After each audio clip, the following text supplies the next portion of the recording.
I gotta start off this week with something, before I get to my bitching, my regular bitching, my regularly scheduled complaining about something. I gotta start this week with something special to me. Eric Dodson. For anyone who doesn't know, Eric Dodson runs an incredible YouTube channel, ERIC space DODSON, Eric Dodson. Let me see if I can pull it up and show you on my phone. It's going to be backwards because I don't understand how to shoot or edit videos.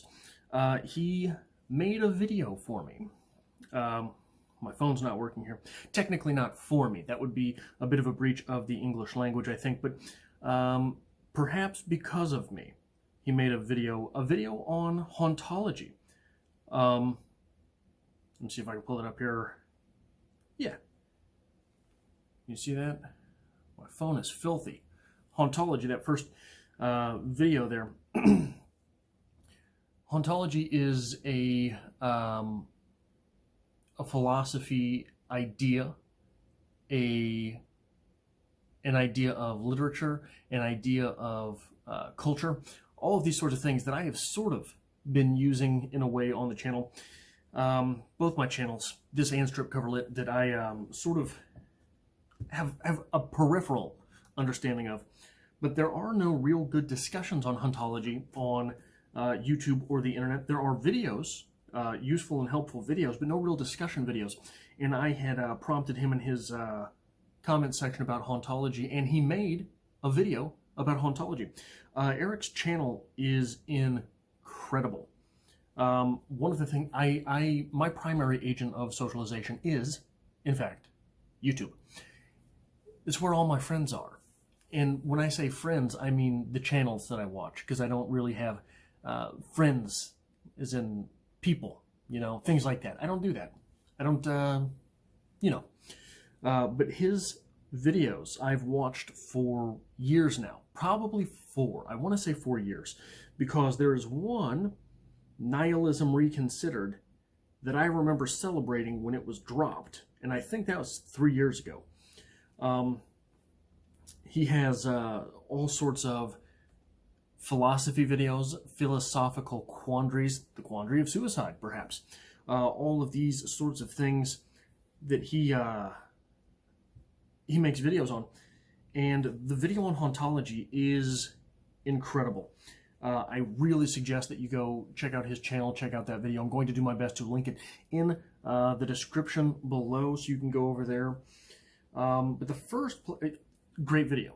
It is it's under 20 minutes, so it's definitely worth the investment. One of the things that I really enjoy about Eric and his work is that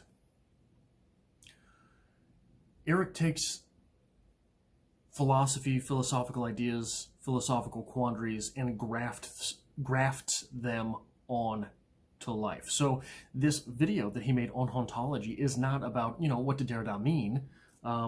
Why did he name it hauntology, which sounds a lot like ontology? He mentions these things. But what he's doing in this video is he's saying, hey, this is how you use this idea in life. This is why this question was first posed. This is why perhaps Jacques Derrida, if there is any explaining Jacques Derrida, I think that Jacques Derrida sort of falls into the troll end of the Dada movement to an extent, but I think I'm not going to go into that here. But what Eric Dodson does is that he takes the question of hauntology and says, this is how you not think about it, but use it. This is how you use it. He did the same thing with nihilism. I'm a big fan of nihilism, obviously. If you have watched either of my channels for any period of time, you know that. But I got to get back to complaining. I think that's why I'm doing this, is that I need to complain about things. And this is a serious one. This is a big one. This is huge. One of the worst things that could happen happened. So I got off work and I'm angry. And that's not unusual. I'm angry because of work, right? And I decide I've got work to do after work, after my job. I've got work to do after my job. Okay. So I go ahead and I stop at the Quick Trip on the way home. The Quick Trip, for people who don't have Quick Trips in their area, Quick Trip is a gas station with food and drinks and stuff. Just going to pick up some caffeine so that my work at home would go more smoothly. I step in the doors, and what is there to surprise me but the fact that Quick Trip has returned to using their rollers, quite possibly the worst thing that could happen for me. What do I mean by their rollers? They have hot dogs. They have egg rolls. They have all these things on these little rollers that they took off because of COVID. I haven't had a hot dog in over a calendar year, and my body was finally starting to heal, and it was reintroduced in Quick Trip. I didn't know what to do, so I bought 4. Okay, this isn't good for me. This isn't good for anyone, but especially for me. I have somehow found a way to knock almost all the bullshit out of my diet that I just pick up: the brownies from Starbucks, the hot dogs from Quick Trip, all of these weird little things that I just pick up and stuff in my face. I've somehow found a way to knock all of those out of my diet for an entire year, a calendar year, over a calendar year now. None of it. I haven't had any of it, and somehow still found a way to get fatter. Okay, so now Quick Trip has these things back on the rollers. Obviously, I'm going to eat the fuck out of them, and I'm going to keep getting fatter. I'm going to keep getting fatter. I'm going to keep going. Who doesn't want a Quick Trip hot dog? You do. You might not want to admit it, but you do. Here's the strategy. What you want to do is you want to get the hot dog bun first, and you put your condiments on the hot dog bun. You don't put them on the hot dog. You don't put the hot dog in the bun yet. You put your ketchup and your mustard, your relish, your onions, whatever it is that you might be putting on there. Maybe some jalapenos. Okay? You put those on the bun. That keeps all of the condiment goodness in the actual hot dog, as opposed to putting it on top of the hot dog, where it just slides off. It gets in your beard, your mustache, gets all caught up in that. God damn you, Quick Trip. I wish you hadn't done that. I really wish you hadn't done that. I wonder how much money has been saved the past year because little shit like that you couldn't get it. You couldn't get it. Or how many pounds of that stuff was not consumed. Here's the thing. It's weird how much little stuff like that has not been going on. And everyone is still complaining that they gained weight this year. Everyone. I don't know a single person who lost weight during COVID. Everyone gained weight. So what would have happened if we'd had this shutdown and people were still allowed to go to the gym? Huh? Maybe people would have gotten fitter. Here's the weird thing about this. During the COVID lockdowns, American savings rates were positive for the first time in like decades. People actually saved money. They did not increase their credit spending. They did not increase their debt levels, any of this stuff. We actually, as a nation, had a positive savings rate for the first time in decades, I think. I don't remember the exact numbers. I heard it mentioned somewhere. Can't remember where.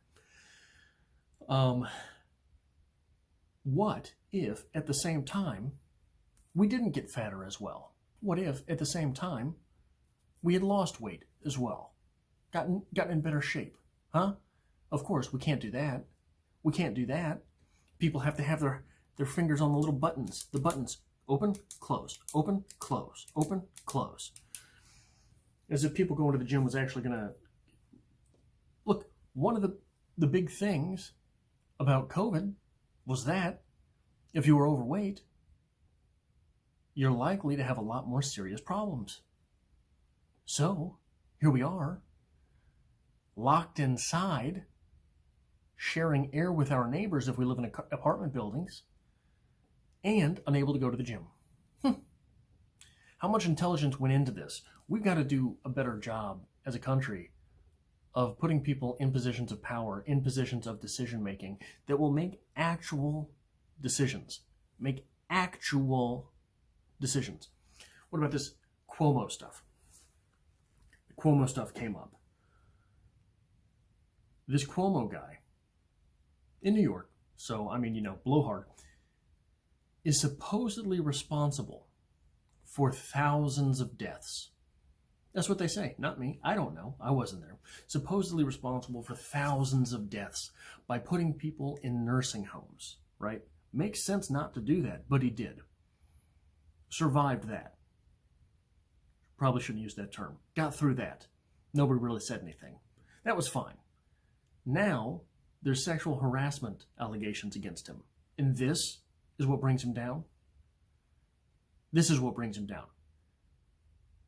The absolute corruption and stupidity. This guy was responsible, supposedly, allegedly, thousands of old people. Here's the thing. It wasn't just deaths. That'd be bad enough. People dying scared and alone. That is the rough part. That is the rough part. How many people couldn't breathe, intubated, couldn't see their families? Why? Because Cuomo decided to put Larry Coughs a lot in the room next door. So all these people died scared and alone. And it's these allegations that are getting him. Don't get me wrong, I'm not saying you should go around doing that stuff. But holy hell, thousands of people. There's a reason so many people died in New York. There's a reason things got so bad in New York. Mightn't that be one of them? Mightn't that be one of them? Can you imagine, just imagine knowing your mother, all of us have mothers, your mother died alone and scared, unable to see you because the governor decided to put sick people in her nursing home. And it's this stuff that everybody, well, this is too far. This is too far. You should step down now. Oh, no, I'm sorry. Should have stepped down a year ago when there were actual decisions to be made. That's when he should have stepped down. That's when it was too far. That's when it was too much.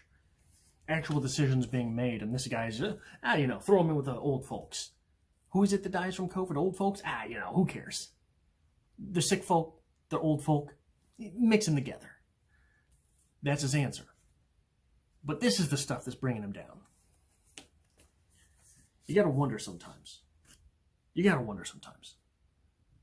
How it is that people come to the decisions that they come to. How it is that people make the decisions they make. How it is that people decide what to get mad at when they decide to get mad at it. Nobody gave a fuck. Nobody cared. When old folks were dying left and right because, just put them in, put the sick folk in with them. Nobody cared then. Nobody cared. This is when people decide to care. Old folks are dying. Somebody's mama's dead. Fuck them. What do they matter? The political stuff. Anyway, I want to move on. Did you hear about, I know you did because you're on the internet right now, the bathroom brawl in the Midwest? Yeah. Some guys got in a fight in a bathroom in the Midwest. Can you believe it? At a bar, no less. Some guys got in a fight in a bar bathroom in the Midwest. Holy shit. Stop the presses. But you did hear about it because one of them was an Oklahoma Sooner football player. Don't you know? Don't you know? Isn't it a shame? The only shame was the ass whooping that guy took. Holy hell. And then looking at the tape, I saw it, I watched it, of course I did. It's like the UFC, but with piss on the floor. The football player, I thought, just looking at him, I thought he was a tight end. Looks huge, looks massive. I looked him up. I was like, what's going on here? The guy's 6'1", 197. He was a senior wide receiver at Oklahoma, which means the guy who whooped his ass must have been 5'10", 170. I mean, he at 6'1", 197, dwarfed this fella. And he already had a bloody nose. The beginning of the filming, the beginning of the video, he's sitting there wiping his nose. The wide receiver's buddy reaches over him and pushes him again. And the guy kind of shrugs, clocks him, jumps on him. And then his friend gets a whooping too from the guy's other friend, who's actually littler, smaller, I think, looks like it, than the first guy. And then they're rolling around and piss on the floor. And the thing was, everybody, all these articles online, what do we do now? What happens now? How should this football player suffer now? Look, there's a video on the internet of him getting his ass whooped in the men's room and rolling around in puddles of piss. Isn't that bad enough? Isn't that enough? Isn't that going to make him suffer enough? You think that guy's cred is ever going to be higher? You think he's ever going to gain that self-esteem back? No. This guy's on the internet getting choked out in a bathroom by a guy who looks like he's about 170. Isn't that enough? I can't stand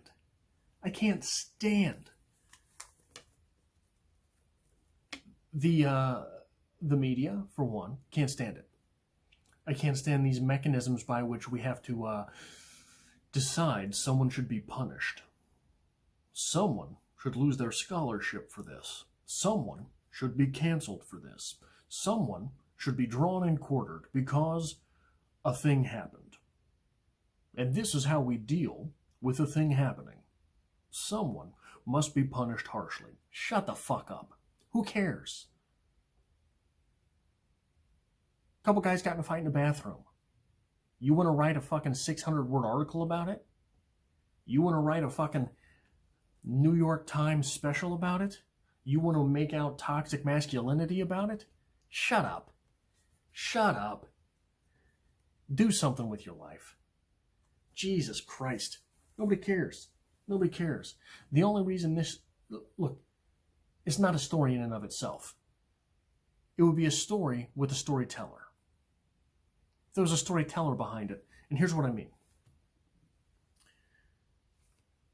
If you enjoy or have ever enjoyed professional wrestling or known anything about it, YouTube the name Jim Cornette.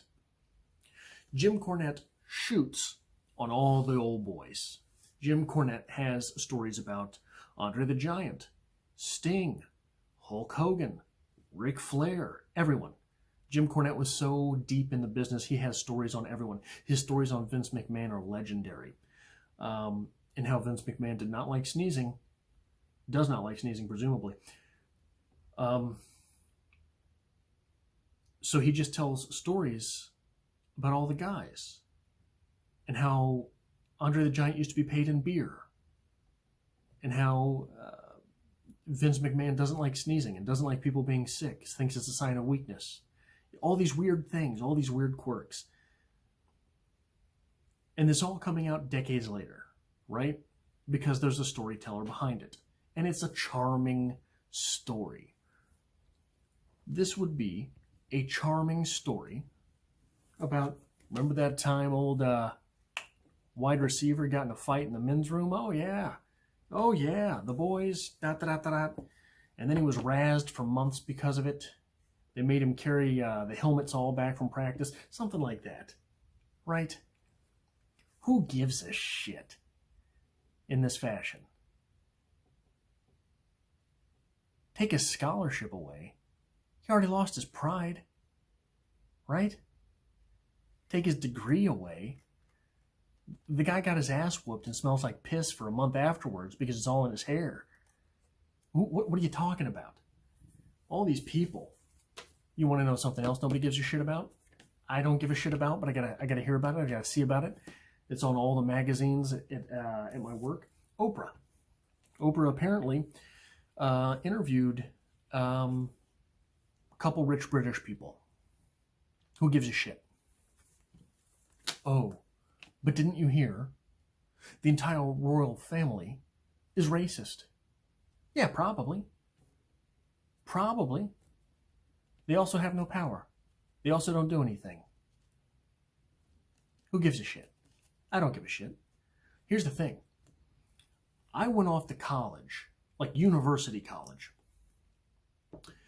in 2009. You know how long it took me to put myself in a position where I could go off to college? Where I could go off and get an education? It's one of the only things I'd ever wanted to do with my life is get an education. So I'm working 2-3 jobs sometimes. I'm saving every penny. I'm eating ramen noodles. All this shit. All this shit. Years before I can finally put myself in a position to go off to college. I want to get an English degree. English literature. I know it's worthless. I know I can't do anything with it. But I'm the first person in my family to ever get a degree. By God, I'm going to get it in what I want. I'm paying for it. I'm going to get it in what I want. I'm going to do with it what I want. Nobody in my family's ever done it before. It's going to be me. So I'm going to do what I want because you can't tell me shit about it. So I save all this money, make all these preparations in my own life, and move away to college, where I will continue to have to work multiple jobs, where I will continue to struggle to put food on the table, only to pay thousands of dollars a semester to be told how I'm privileged and racist, simply because of the color of my skin. This was awesome. Sitting in a classroom listening to rich white girls tell me how privileged I was while their fathers pay for their education. Now, I went to a state college, a directional state college. So obviously they weren't that rich, but they had someone paying for their school. I did not. I didn't know anybody that had a degree at that time. You know what I mean? So while I'm there, I hear about what they're telling me is everyone who's white is racist. Everyone. Because they were born with the wrong color of pigment. So they're racist. If all white people are racist anyway, what fucking chance did you think there was going to be that the richest, whitest people living in a fucking castle were not going to be racist? Those were the ones that you were holding out hope on? The rich white people who lived in a castle? You didn't see this coming. The rich white people who've never had social interactions with any type of ethnicity because they live in the whitest country in the world, you didn't see this coming. These are the ones that it surprised you? Shut the fuck up. Ridiculous. Stupid. Stupid. Should probably take a step back. I gotta get on heart medication after being out of the gym for a year. My fatness slowly building, slowly coagulating. My arteries, my veins, my heart itself. Being angry all the time. I gotta take a step back from that, right? I should probably be on medications. Should probably switch gears, simmer down a little bit, talk about something less stressful, talk about something less impactful, talk about something mellow and easygoing. I was starting to be worried that there might be a serial killer in Kansas City. All of a sudden, started seeing all sorts of roadkill. Serial killers start with animals, you know. But I mean all sorts of roadkill. Birds in the middle of the street dead. That's hard to do. Those little fuckers are swift. Saw a raccoon in the middle of the road. This is all in the course of like a week.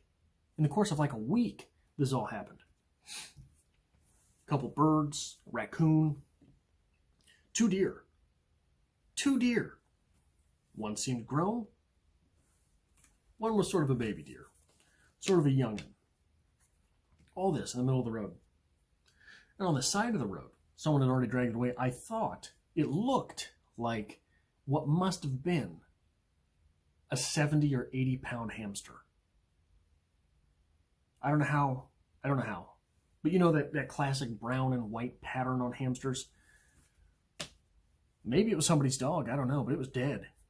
Deader than a doornail on the side of the road. Looked like a big-ass hamster. I didn't stop. If there are hamsters that big running around, I don't want to know about it. Okay, that's terrifying. That is terrifying. So I thought there was a serial killer on the loose. Didn't know what was going on. They start with animals, you know, before they work their way up to people. I'm coming home the other night thinking about this. Swear to God, thinking about this. What's going on here? Why are there so many dead animals? And it's, 5:35, 5:40 in the morning, so it's dark. And it had rained the night before. You already know where this is going, don't you? And I'm driving along. I got this spot right before I get home. It's a big hill. So you can't see over it until you're right on it. And I swear to God, a tiny little beaver ran out in the middle of the road on me. I mean, the thing was this big. It was the size of a squirrel. But it was dark brown like a beaver. It had a flat tail like a beaver. It was smoking a cigar like beavers do. It was just out there in the middle of the road. A little beaver. I slammed on the brakes, but it had rained the night before. So I'm skidding and it's coming this way. And I stopped. And eventually I stopped. Slammed on the brakes, didn't stop immediately. It's wet. So I skidded. Oh, shit. I hit the son of a bitch.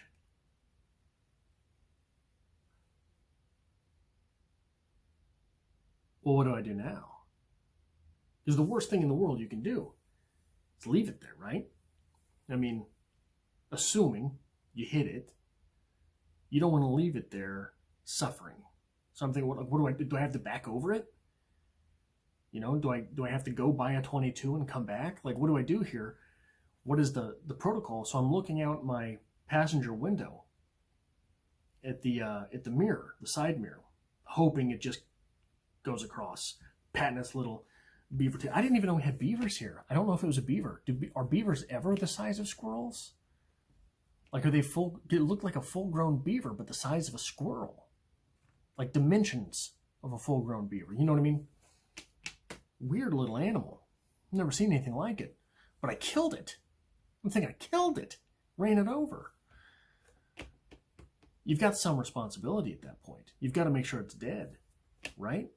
You don't want that thing laying in the middle of the road. That just weighs on you. So you have to turn into a stone cold killer. So I kept driving. And somehow the little fucker didn't get hit and ran back out the other side, the driver's side. Came to the driver's side, thought I killed it, ran back from the driver's side. I was relieved. So I went back and killed it anyway. No, I just didn't know. What is the protocol there? What do you do? I've never hit a deer. I've never hit a dog. I've never hit a raccoon. I've never hit anything. I guess I'd never thought it that far through. What's the protocol? Have you ever hit an animal? Run something over? I don't know what you do at that point. Is it your responsibility to make sure that thing's dead? Because also, this has happened a couple times. I've seen a couple things in the road dead and squirming. Half dead and squirming. And I made a point not to hit them. And I don't know why. Shouldn't you just hit it and put it out of its misery? Yeah, it's dead.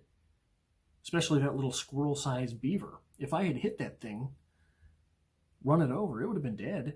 It just would have been still moving, maybe. Like, there's some type of responsibility there. You've got some type of responsibility to that animal to make sure it's gone. I mean, how awful would that be? Laying in the middle. I mean, just imagine you as you. Animals know what the roads are. There's a reason they run across them. They don't run that way everywhere. So some animals understand this is where those big scary things go zooming past. Imagine you got hit and you're just laying there in the middle of the road waiting to die. Would you rather get hit? There's a moral quandary here. Maybe there should be an Eric Dodson video about this. Roadkill, Reconsidered. You ought to go check out his channel. It's really good. Fantastic. What else? The All In Podcast. If you are not watching the All In Podcast, you should be. The All In Podcast is David Sachs, David Friedberg, Chamath Palihapitiya, and Jason Calacanis. And it sucked for a real long time because Jason is sort of a squirrely liberal. I'm not going to make the roadkill reference here, but just the way he talks was always too political. Always too political. But lately, past couple weeks, been pretty good. He has not been all that political. And it makes me wonder, is this the way it's going to go? Are we going to be able to return to non-political life? One of the goals that I've always had for Strip Cover Lit is to just keep the politics out of it.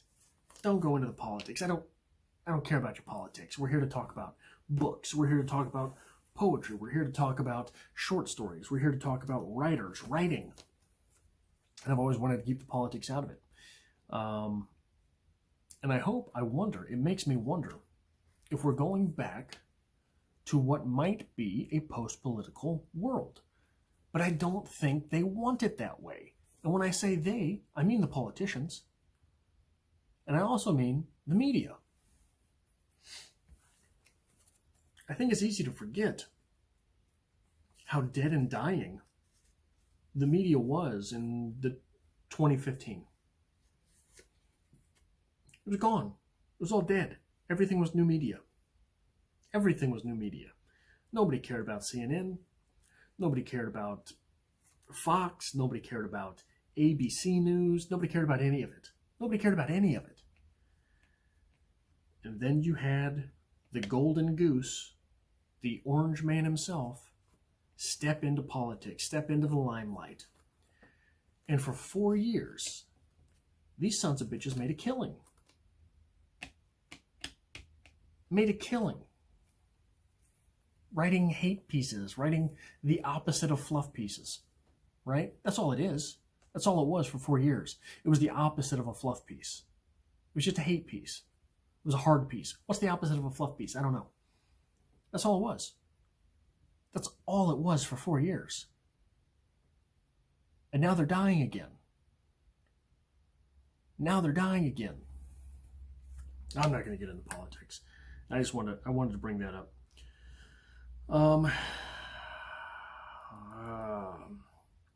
Been a rough week for stuff to do. Stuff is starting to open back up here. I've been able to go out and get coffee a couple times because of a diner. Here's one of the main fears I have about this whole post-COVID world. I'm an overnight guy. I work overnights, work weird hours. I am only odd hours. Shortly before the COVID stuff happened, before it started, Walmart started closing at midnight. Before all this happened. It was upsetting. Because then I had to either go early mornings, because they were opening at 6, I believe. Had to go early mornings, or sneak in at like 10. Which on my days off meant I still had to get up at the same time I get up on normal days. Sometimes I don't want to do that. But they started closing at midnight. But all of the more expensive grocery stores were still open until the COVID stuff happened. Then all the grocery stores started closing at midnight. All right, fine. I can't do any shopping at 3 in the morning. Everybody sucks. Then Walmart started closing at like 10, not opening until 7. And the grocery stores followed suit. Living in Kansas City, this is the way things used to be way back when. But even, it seems like right as I got out of high school, my first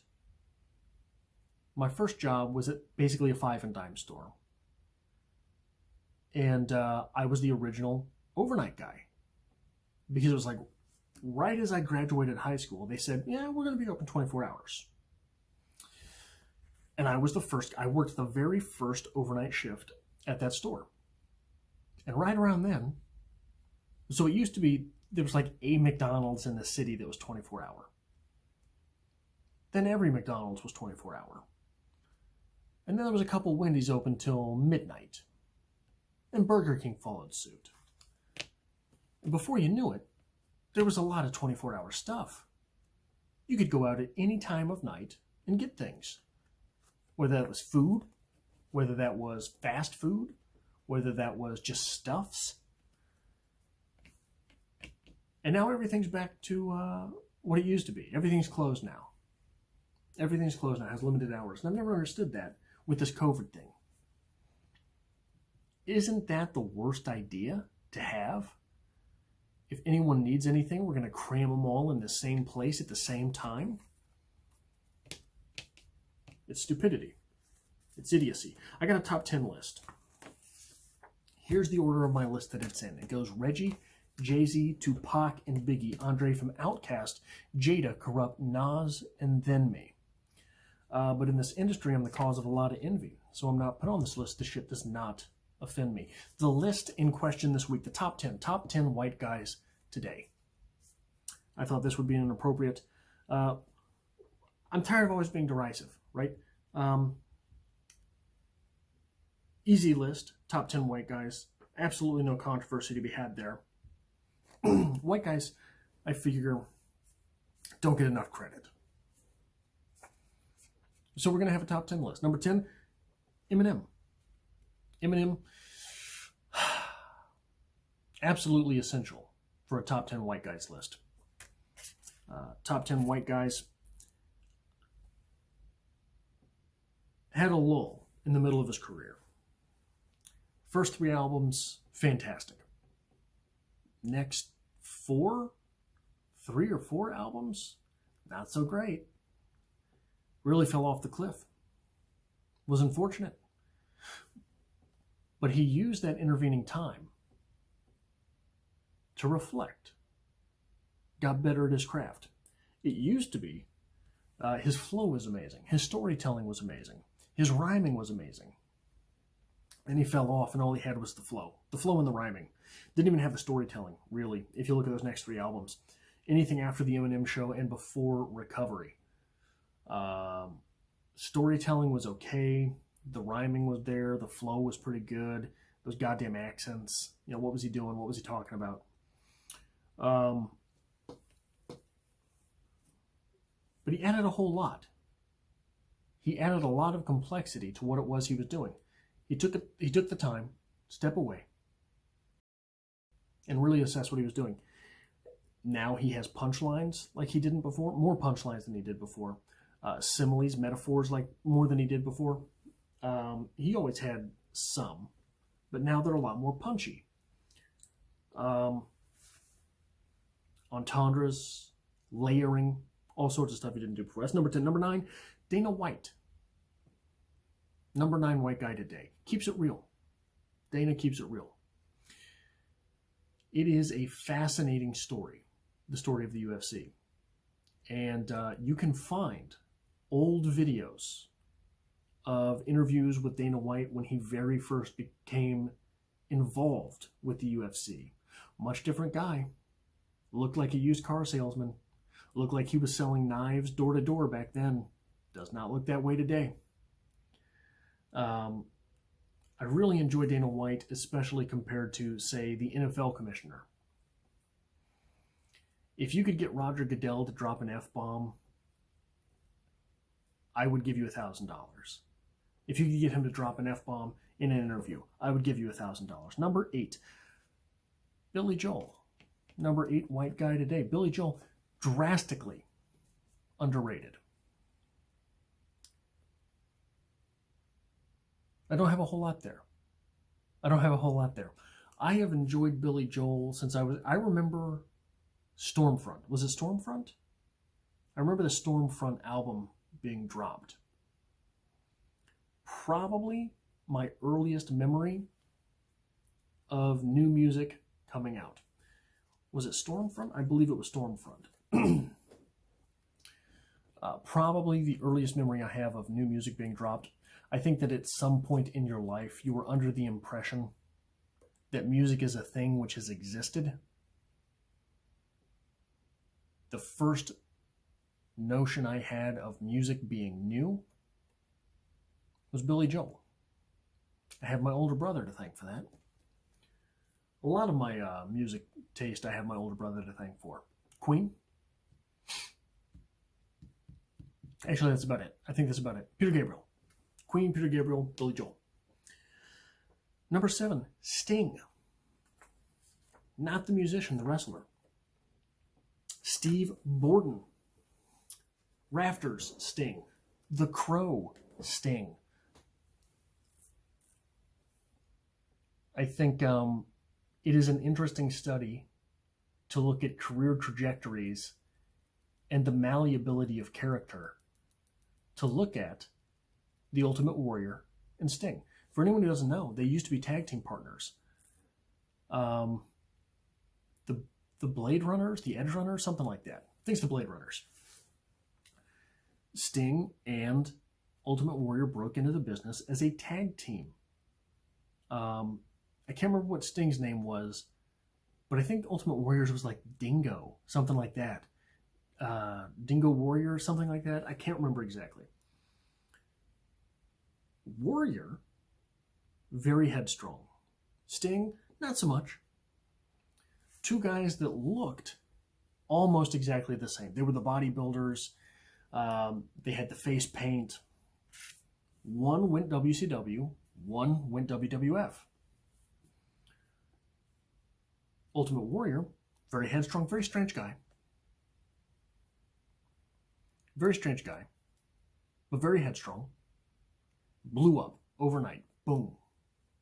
Sting became a legend, but was fostered by Ric Flair in house shows, basically. Came along in house shows. Ultimate Warrior blew up in the TV age. Ultimate Warrior, very headstrong, very independent, vilified.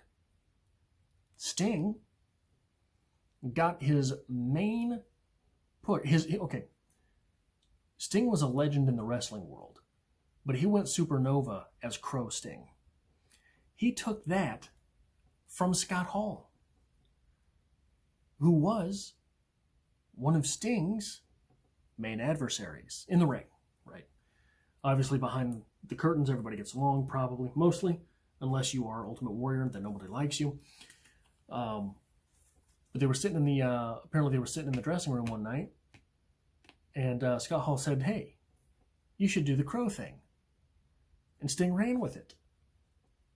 So it's a strange testament. Today, Sting has reintroduced himself to wrestling. Ultimate Warrior is obviously passed. But the legend of the Ultimate Warrior lives on, while and whereas Sting, not so much. The legend isn't there, but everyone likes Sting.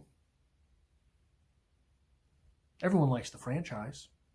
Everyone likes Sting. But he is not a legend in the way that Ultimate Warrior has become. He is not, his character is more malleable. He is able to be a performer versus Ultimate Warrior, who was just Ultimate Warrior. Just a strange study, I think. Sting makes the list. Number 6, Graham Stephan. Every time I read Graham Stephan's name, I stop for a minute and think, who the fuck is that? Graham Stephan, another YouTuber, finance YouTuber, stingy bastard, but a pretty good white guy. Pretty good at being a white guy. Not a whole lot to say there. Nondescript white guy. Number 5, Lex Friedman. Here's the thing. Lex Friedman might not be the greatest white guy. He might not transcend to the level that some of these white guys do. But he is the most white of white guys, I think. Does that make sense? He's not the greatest white guy, but he's the greatest at being a white guy. Lex Friedman is white guy to the core. That's Lex Friedman. Number 4, Christopher Nolan. Christopher Nolan gave a big FU to Warner Brothers when they said that everything was going to be making a debut on HBO Max. Christopher Nolan came out and said something to the effect of, there are 1,000 movie makers and people in the movie industry that went to bed Sunday night thinking that they worked for the greatest movie company. And they woke up Monday morning realizing that they work for the worst streaming company. Streaming service, something like that. Not an exact quote, but a big FU, a big white guy FU. I think that was Christopher Nolan's movies. It makes me wonder if he's going to go the Tarantino route where he decides ahead of time, this is the number of movies I'm going to make. And after this number of movies, there will be no more. Tarantino seems set on 10. He will have a decalogue, a catalog of 10 movies. He seems pretty sure. And then he's going to call it quits, which I think means he either has 1 or 2 movies left. I don't know why you would put that out there. Number 3, Elon Musk. Great man. Definitely a white guy. Questionably human. That's what keeps him from being higher on the list. No one knows if that guy is human or not. Number 2, Conor McGregor. Conor McGregor recently doubled his net worth. Recently doubled, apparently, his net worth. His fight with Floyd Mayweather, he says he made $100 million. With the whiskey, he said he made another $100 million. He recently sold his stake in Proper 12 whiskey, netting him $144 million. So I'm not sure, he's probably spent a whole lot of money. So maybe this 144 really did double his net worth. But he had a lot of money going into this. It is hard to see that he spent all that much money. Well, he had $1 million watch. Great white guy. Conor McGregor. Gotta love him. Number one white guy today. Eric Bugenhagen. EricBugenhagen. Another Eric, whose YouTube channel you should check out. Look, the swagger cannot be duplicated. One of the best YouTube channels out there, coming at you in 40-second clips. I think I'm going to end with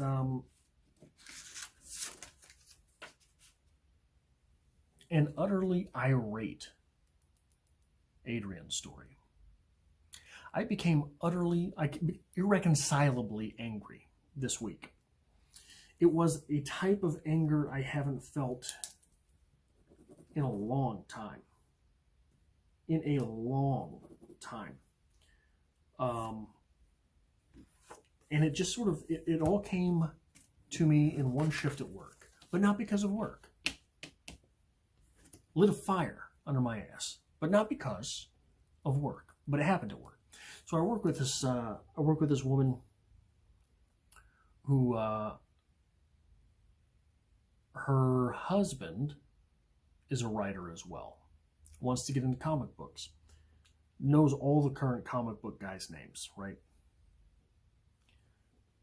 irrelevant to the beginning of the story. This will come back. She was telling me about a skit on Saturday Night Live. A skit called The Viking Voyager. The Viking Voyager is a ride, a Worlds of Fun. Worlds of Fun being a theme park in Kansas City, Missouri. Why was there a Saturday Night Live skit about a ride at a theme park in Kansas City, Missouri? Well, she told me, apparently, one of the women on Saturday Night Live was from Kansas City. I thought, wow, that's weird. Normally, people from Kansas City, we know this sort of thing. Paul Rudd, Kansas City. Don Cheadle, Kansas City. All these weird little actors, Kansas City. And we know them. We know them from Kansas City. Why? Because no one escapes. No one gets out of Kansas City. No one leaves. So when someone does and they become successful, we all know about it. I had no idea there was someone on Saturday Night Live today that was from Kansas City, mostly. I haven't watched Saturday Night Live since Will Ferrell was on it, and I don't like Will Ferrell. So if I haven't watched Saturday Night Live in nearly 20 years, why would I know there was someone from Kansas City on it? So I looked up the skit. I dare you, I defy you to watch the Viking Voyager skit and laugh. I defy you. Look, that's been the thing. Nobody watches Saturday Night Live because it's not funny. And the joke about that is funny. Funny haha, right? Nobody watches Saturday Night Live. Funny haha. No, I mean it. I'm going to ruin it for you. I'll ruin it for you.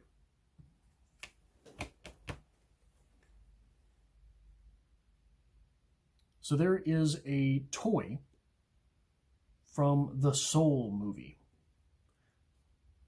Big stuffed soul guy. Somebody in the party won that character. It's a party of 5 people, and the 5th guy won that character. And he's carrying that character around with him. So there's 5 people. These 2 team up, guy and a girl, and this guy who has the soul guy with him. And the last guy who has the soul guy with him, well, he has to ride every ride with the soul guy because there's not a girl for him to ride with. And it's not funny yet, right? Well, they keep calling him Cuck, which is obvious, right? I mean, on the nose, right? On the nose, call him Cuck because he doesn't have a woman with which to ride these rides. Then they just keep calling him that. And they say, hey, well, there's an empty Viking Voyager. We can practice how we'll sit on this ride. Ha, ha, ha. There's no joke yet, right? No punchline there.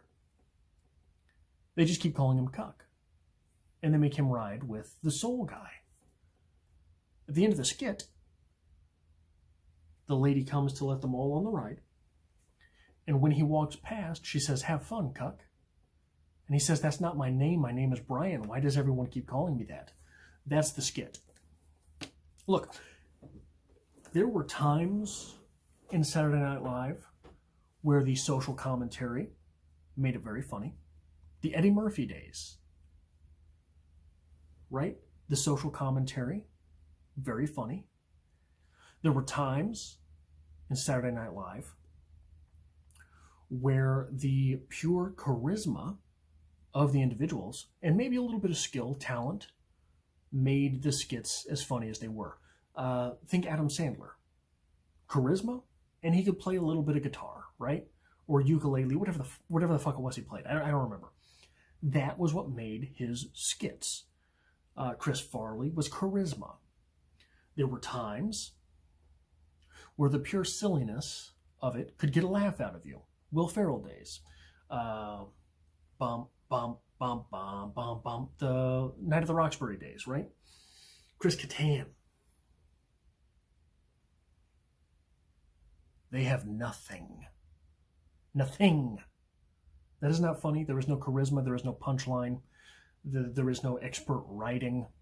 Nothing was funny about that skit. Maybe it was just a bad skit. I don't know. So I was like, who from this skit was from Kansas City? So I had to look it up. I had to figure it out. The girl went to KU and MU and a private high school. No talent. Obviously no talent. Once I looked up who it was from Kansas City that was in that skit, I couldn't remember her in the skit. Couldn't remember her in the skit. I had just watched it. I had to go back and say, who? She was in that skit? Sure enough, she was. Maybe she didn't write it. I don't know. Normally, you're in the skit, you write it. It's hard to imagine there being two people that wanted to write a sketch about a theme park in Kansas City. You know what I mean? It's pretty specific. Whoever wrote that sketch had been to Worlds of Fun. And I just got angry. So little talent. But went to the right schools. Escaped Kansas City. I just got irreconcilably angry.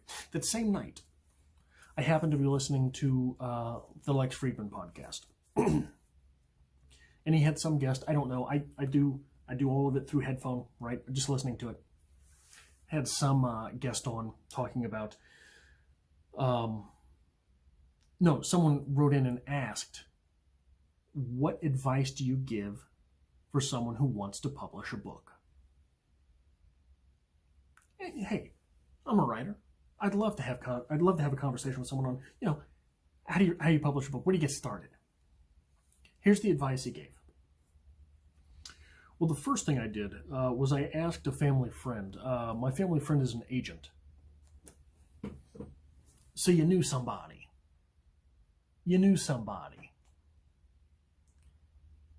And the third thing that set me off that night, on this same tangent, the director of WandaVision was on Fat Man Beyond, Kevin Smith's podcast. The director of every episode, they had the same director for every episode on WandaVision this first season. Unlike The Mandalorian, who had different directors. So basically, you had one through line in the whole thing. And he had been in the movie industry since he was a child. He was a child actor. And then, slowly he's, well, how do you do this? And someone would show him, in the industry since he was a kid. And the thing that got me irreconcilably angry with this part of it. So the main theme to all the stuff that got me mad, you're just really born without a chance.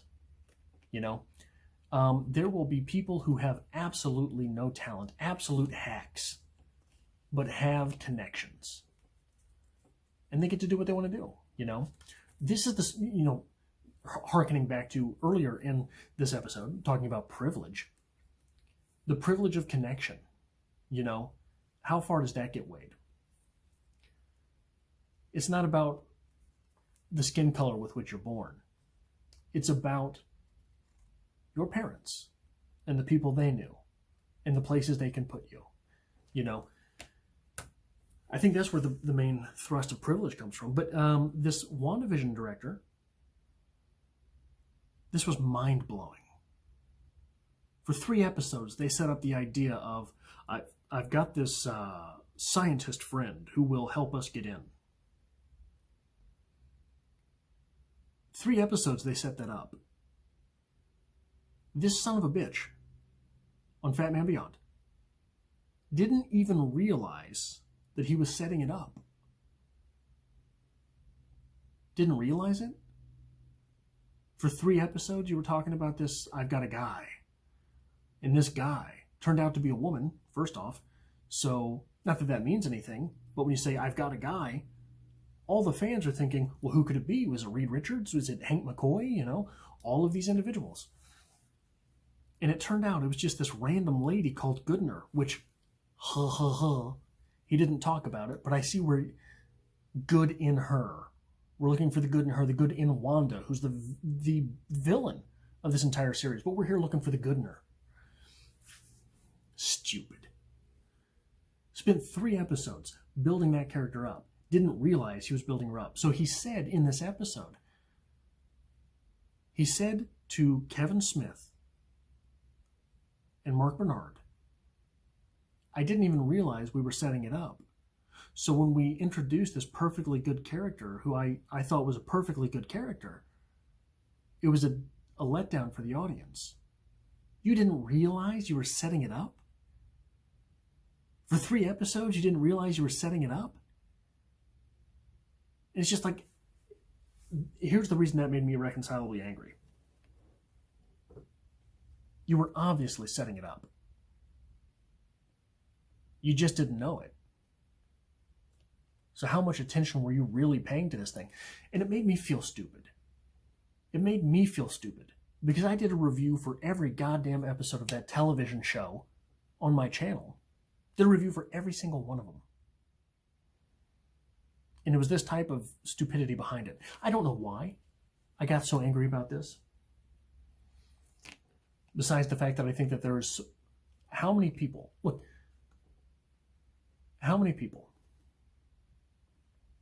deserving of these jobs, writing skits at Saturday Night Live, directing WandaVision. How many of these people, the guest on Lex Friedman seemed perfectly fine. I mean, he seemed like he knew what he was talking about. He just didn't realize that not everyone has a literary agent in their life to ask questions, right? But he seemed like, I mean, the subjects he was covering seemed like he probably was a world expert in it. But how many people could be writing skits for Saturday Night Live and are just not because they didn't know anybody? Everything has gotten, I think, so lazy. The gatekeepers have become so lazy. There's no scouting. Nobody's going around to comedy clubs and finding the next big comic to have on Saturday Night Live, the next funny guy to have on Saturday Night Live, the next amazingly talented woman to have on Saturday Night Live. When why would they? Because, well, this person right here went to Juilliard, right? This person right here went to Second City. Why don't we just take this person? They have all the right connections. They check all the right boxes. There doesn't have to be talent there. And if you watch Saturday Night Live, this is not the first or only Saturday Night Live skit I have seen in the past 20 years. It's just the most recent. And I can't remember any of the others. I mean, there have been skits that pop up and people talk about them, and I know I've watched them. I know I've pulled it up on the old YouTube machine, and I know I don't remember them. When there are people, Mark Bernard, or what is Kevin Smith? Mark Bernardin, I think, right? The guy that does the show with Kevin Smith. Seems like a really good writer. Really does. Seems like a bright guy. Doesn't have a whole lot of jobs. It's like, how many Mark Bernardins are there out there running around? Well, it's the individuals writing the Viking Voyager sketch. It's not funny. Anyway,